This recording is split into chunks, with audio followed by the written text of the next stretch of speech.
Anatoly Yakovenko, creative Solana. How you doing? Welcome to the show. Hey, great to be here. Excellent. You know what, man? What an exciting time for Solana. Like last time we spoke on the show, we were doing a Solana 101. I think you're in like Lake Tahoe somewhere. I don't even know what was going on. And Solana was at like $25. We're at like $115 today. Solana is on a tear. What do you attribute that to? Yeah, no clue, right? It's really hard to understand how these markets move or who makes a move and for what reason. In the ecosystem, what we've seen though in the last couple of months is the explosion of NFTs on Solana. So there's a lot of small projects that were just artist-driven, organic folks that were able to launch using this framework called Metaplex, which is a Shopify style, build your own NFT airdrop, an NFT drop mechanism. And 90,000 NFTs have been minted and dropped through this process. And I think the NFT as a kind of like component of cryptocurrencies or as a new, I guess, market or vertical in cryptocurrencies. I don't even know how to think of it, a social movement, I guess. It brings a lot of users with it. And that's really, I think, key driver of anything, right? Is how do we get humans to use any of this stuff? So NFTs, look, we saw the NFTs and we understood about NFTs. You guys are just really quick, just to compare this to ETH, obviously, is ETH is the thing that everybody's comparing everything to, besides, Bitcoin. Their gas prices are cheaper, obviously. Things move a lot faster, obviously. So that's a big, benefit for Solana. But what else is Solana doing besides NFTs? Is NFTs and Solana a one-trick pony, or is there other things going into Solana right now? Because look, we see the same thing with Ethereum. I mean, last time it came up, it was like, ICOs and STOs, and then it was DeFi, and now Solana we see pumping with NFTs. What else is going on? So, us as labs, we don't even get to do any of this fun stuff, right? We're working on the majority of our time is spent working on boring sounding optimizations to databases and operating systems. But the tools that have been created in the community have really empowered people to self-serve and go self-create and go start this stuff. So it's really, for us to say it's a one-trick pony, I think would be really short-sighted, because the artists that have been able to start their communities and generate these artworks and really get themselves going have now a new source of revenue, right? It's really hard for an artist to come up with a new way to make money. Like that basically never happens, right? Like you're starting artist until you die, and then somebody sells you paintings for a lot of money. I think this explosion of digital art across Ethereum and now in Solana has been just amazing to see how many artists have now been self-funded. I'm excited to see what they come up and build next. One project that's related to the space, Star Atlas, just they didn't go live, but part of their economics, it's basically, think massive multiplayer game like EVE Online, EverQuest, World of Warcraft style, but space themed.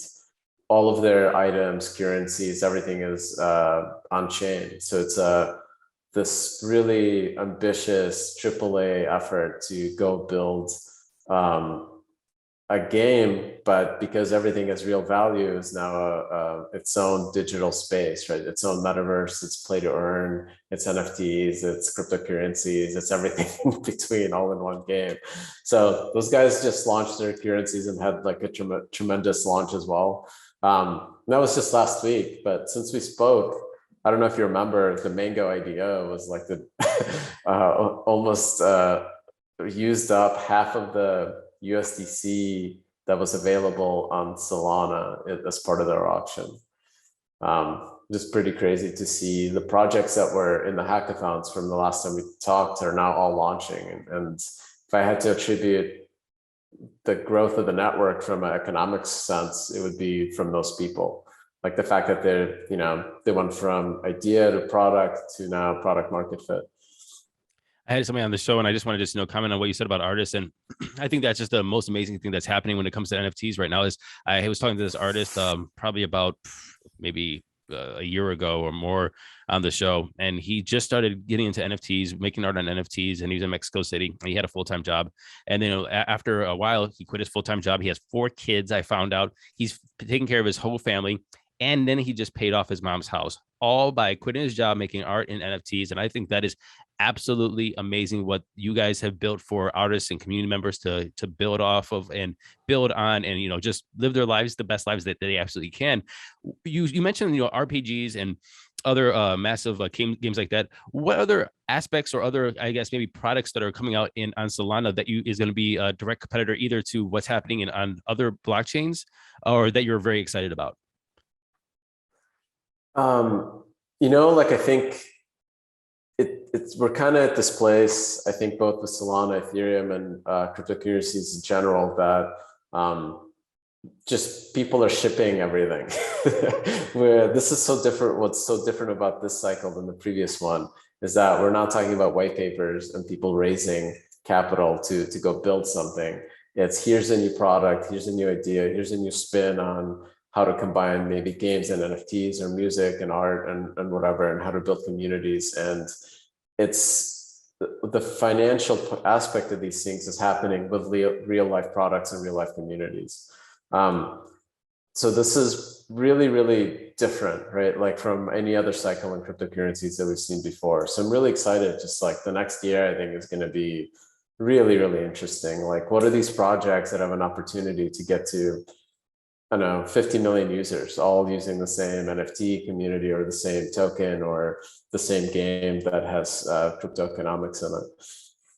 I guess what I'm asking is, what do you see that is sustainable? And I want to say that I don't want to make this sound offensive, obviously, but I don't know if NFTs is just a bubble, like a Beanie Baby sort of thing, and they see CryptoPunks are going to be an obsolete in a couple months, or Does it matter? I mean, I don't know if it matters. I don't know. And I guess that's the question. It's like, does it matter? And like, are we going to see sustainability in the use of these platforms, or is it going to be like this wavy thing and we're always going to have trend in, trend out, trend in, trend out? Well, the sustainable part is that you have creative people that come up with new ideas, looking at the past and remixing them and building something new. So if CryptoPunks take a back seat to something, maybe that'll be for a year, maybe it'll be for a month, because there's something new that's hot, and then the next person that's creative remixes the old back into like the new. So this is a really different time in the space than any other. So it's not really comparing it to bubbles. The 2017 bubble of it came and went, right? And there was 3 years of people building stuff, right? And now we're at the point where we've built the infra that enables new engineers, new developers to come in and quickly reiterate. And this quick iterative cycle is really driving everything in crypto right now and driving growth. What do you think about the growth in just going off of growth, just the growth in market cap of Solana?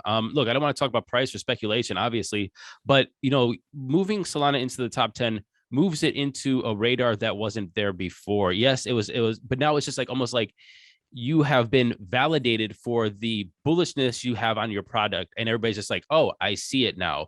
What do you think of this whole upward momentum that you've had since the last time we spoke? It's a lot of work. It's just being open. It's pretty crazy. Like, I mean, we're obviously super happy and super excited to kind of see that recognition. And it's really benefiting all the projects in the space that are building on Solana. It's hard I still haven't wrapped my mind around it, basically. Like, what does that mean? Why is it important for Bitcoin to be at 50,000 versus 25? Right? Like, does that actually mean that it's generating twice as much impact or value creation in the world? Are there twice as many users using it, right? Are we still purely in this like speculative phase where all the cryptos have this potential, right, that still hasn't been met? I think realistically, like, what we're really focused on is unblocking those devs, those artists that are like, hey, I heard about crypto, what do I do with it? Like, that's all kind of the most important part, and making sure that they can onboard users and educate those users about cryptography and everything else. Like I don't know if you saw like there was an article about MetaMask, 3 million monthly active users in DeFi. That's it. That's a very small number. Compare that to like any social network, Reddit, Facebook, Twitter, right? It's a staggeringly small amount of people.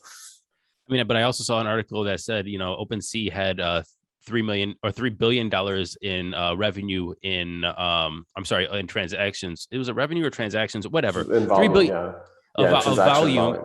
Yes, in August, and that's stacking up more than Etsy. That's stacking up with the big dogs there. Yeah. So I mean, that's pretty damn impressive.